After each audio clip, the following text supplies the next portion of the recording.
was the preacher in her house church, and you look at what was going on in the church up until the time that the Roman Empire, Constantine, made the church of the empire.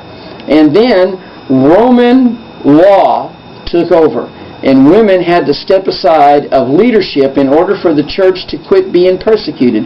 And let me tell you, if you're a woman and you're a woman of God, and you're looking at an opportunity here to stop your fellow Christians from being fed to lions and burned at the stake and stoned to death, what would you do? Would you sacrifice yourself? And that's what they did. They sacrificed their roles, because under Roman law, women were not allowed to have those kinds of positions.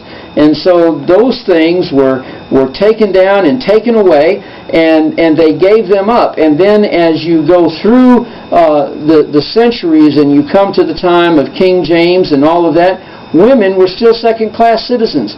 They had no roles of power except for an occasional queen. And that was simply by birthright and not by there weren't no elected officials. You understand what I'm saying?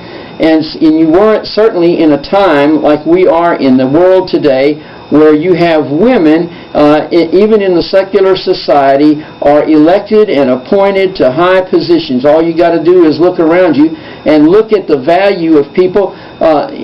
Just look at the elections today. There's as much emphasis put on the wives, on Michelle Obama and on Brother McCain's wife.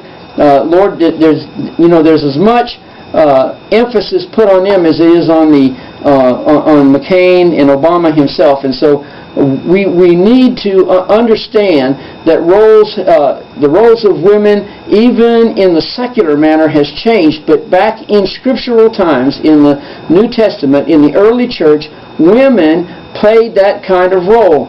And the truth is that when you understand what it is to be a deacon, or what it is to be a deaconess, it is not to be the person who goes in and decides how the church is going to run and do all of those sorts of things. The role of the deacon is to be the supporter for the pastor.